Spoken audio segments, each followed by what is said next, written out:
MP board के class 6 के सभी विद्यार्थियों के लिए आज इस क्लास में भाषा भारती की आपकी जो 8th ग्रेड की अभ्यास पुस्तिका है, अध्याय 12 है आपका। तो अध्याय 12 का क्या नाम है? पाठ 12 का आपका नाम है डॉक्टर होमी जहांगीर भाभा। तो इनके बारे में आज हम जितने भी क्वेश्चन आंसर है इस पाठ के सभी को हम कंप्लीट करेंगे। तो आपका जो पहला प्रश्न है उसमें आपको बहुविकल्पी प्रश्न दिए गए हैं। उपसर्ग शब्द में कौन सा प्रत्यय है? तो इसमें उप क्या रहेगा? आपका प्रत्यय रहेगा। दूसरा प्रश्न है अणुशक्ति का विकास करने वाले भारत के प्रथम वैज्ञानिक कौन है? तो इसका आंसर रहेगा डॉक्टर होमी जहांगीर भाभा। अगला आपका है अणुशक्ति का प्रयोग किन कार्यों में किया जाना चाहिए? तो शांति एवं रचनात्मक कार्यों में किया जाना चाहिए। अगला आपका प्रश्न है डॉक्टर होमी जहांगीर भाभा ने इंजीनियरिंग परीक्षा कहाँ से उत्तीर्ण की? जो इंजीनियरिंग की परीक्षा थी ये इन्होंने कहाँ से पास की थी? इंग्लैंड से। पांचवा है Tata institute of fundamental research की स्थापना किसने की है? तो सर दोराबजी टाटा ट्रस्ट ने की है। ये हो गए हैं सही विकल्प। अगला आपका प्रश्न नीचे दिए गए शब्दों में से उचित शब्द चुनकर रिक्त स्थान की पूर्ति कीजिए। छठे डेडेस से लाखों लोगों की जान चली जाती है, तो किससे? अणुबम के माध्यम से लाखों लोगों की जान चली जाती है। सातवां डॉक्टर भाभा ने डेडेस अणुशक्ति केंद्र की स्थापना की थी, तो ट्राम्बे। क्या रहेगा? ट्राम्बे।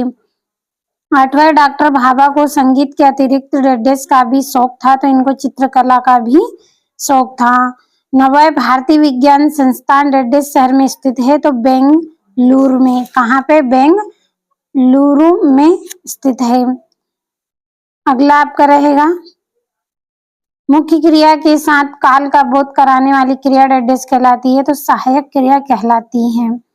अब यहाँ से अति लघु प्रश्न हम पढ़ेंगे। तो आपका 11वां है Tata institute of fundamental research नामक संस्था की स्थापना क्यों की गई थी?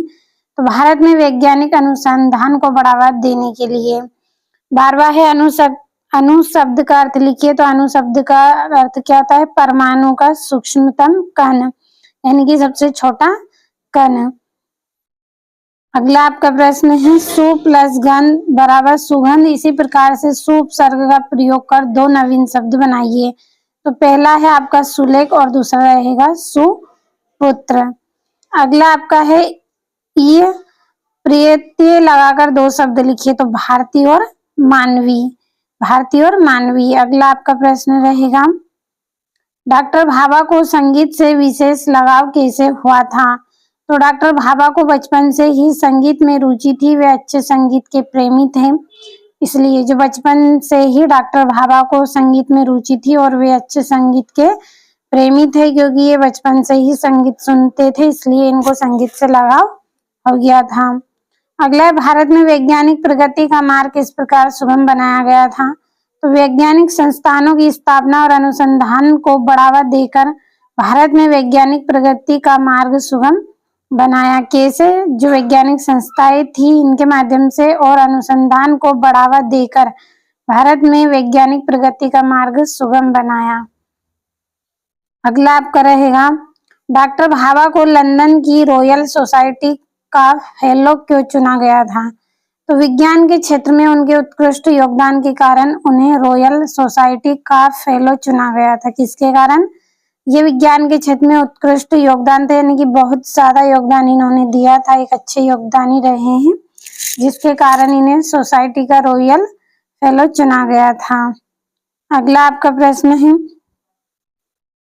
डॉक्टर भाभा के जीवन में घटी घटनाओं को क्रम से लिखिए। तो पहली है डॉक्टर भाभा का जन्म मुंबई में हुआ। दूसरा, उन्होंने इंग्लैंड में इंजीनियरिंग की शिक्षा प्राप्त की।